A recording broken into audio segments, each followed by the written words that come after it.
আজকের যে ক্লাসটি হচ্ছে ক্লাস 8-এর exercise 2.2 chapter number 2 exercise 2.2 question number 7। একটি সংখ্যার 6 গুণ হচ্ছে সংখ্যাটির সঙ্গে 12 যোগ করে পাওয়া যোগফলের 3 গুণের সমান। সংখ্যাটি নির্ণয় করো।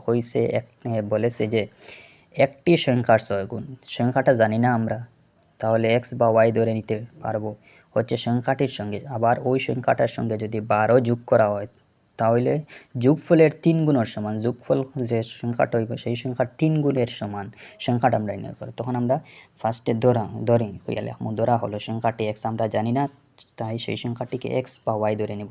আমি ধরে নিয়েছি এক্স, সংখ্যাটির 6 গুণ। সেই সংখ্যা যেটা আছে সেটার 6 গুণ, তখন আমরা এই সংখ্যার সঙ্গে 6 পূরণ করে দেব। তখন 6 into x is equal two 6x। প্রশ্ন মতে 6x is equal two 3 bracket x plus 12।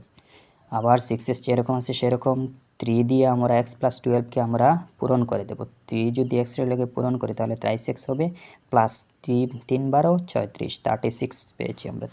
36 is equal two 6x is equal two 36 plus 36 যেরকম আছে সেরকম। আচ্ছা, এখন 6x সমান চিহ্নের অপোজিট সাইডে আছে 36, সেটা প্লাস আছে, যদি আমরা সাইড চেঞ্জ করি তাহলে -3 হবে, ইজ ইকুয়াল টু 36। 36 6x থেকে 36 যদি বিয়োগ করি তাহলে 36 পেয়ে যাব, ইজ ইকুয়াল টু 36। এখন যদি আমরা 36 নিচে 36 ডিভাইডেড বাই 3, এখন আমরা কাটাকাটি করব। 3 দিয়ে 37, 3 একে 3, 3 12 36, এক্সের মান পেয়েছি আমরা 12। তখন আমরা সংখ্যাটি হলো 12, সংখ্যাটা বের করে দিয়েছি আমরা, সংখ্যাটা হচ্ছে 12। আবার কোয়েশ্চেন নাম্বার 8, তিনটি ক্রমিক স্বাভাবিক সংখ্যার যোগফল 45। তিনটে ক্রমিক স্বাভাবিক সংখ্যার যোগফল 45, সংখ্যা তিনটি নির্ণয় করো। তিনটা ক্রমিক মানে হচ্ছে সিরিয়াল নাম্বার যেগুলো আছে সেগুলা 1 2 3 4 5 স্বাভাবিক সংখ্যার যোগফল। এই তিনটা সংখ্যার যোগ করি আমরা, যে তিনটা সংখ্যা আছে সেগুলো যোগ করে আমরা 45 পাই, সেই সংখ্যা তিনটা নির্ণয় করতাম।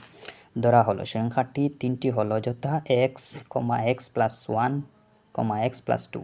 আমরা সংখ্যা তিনটা জানি না, সেই হেতু আমরা সংখ্যা তিনটারে আমরা এক্স ধরেছি, এক্স হিসাবে রূপে ধরেছি, x, x plus 1, x plus 2। অথবা প্রশ্ন মতে সবটাকে আমরা যোগ করে ইজ ইকুয়াল টু 45, তিনটা ক্রমিক সংখ্যা আছে সেটার যোগফল হয়েছে 45। তখন আমরা এক্স প্লাস 1, এক্স প্লাস 2, এখন আমরা সব যোগ করে দেব। এক্স এক্স এক্স, তিনটা এক্স আছে আমরা 23x প্লাস 2 আর 1 3 is equal to 45। 23x is equal to 45 যেরকম আছে সেরকম, সমান চিহ্ন ফার্স্টে আছে প্লাস 3, যদি সাইড চেঞ্জ করি তাহলে -3 হয়ে যাবে। 45 থেকে যদি 3 বিয়োগ করি তাহলে 42 পেয়ে যাব। 23x is equal two 42।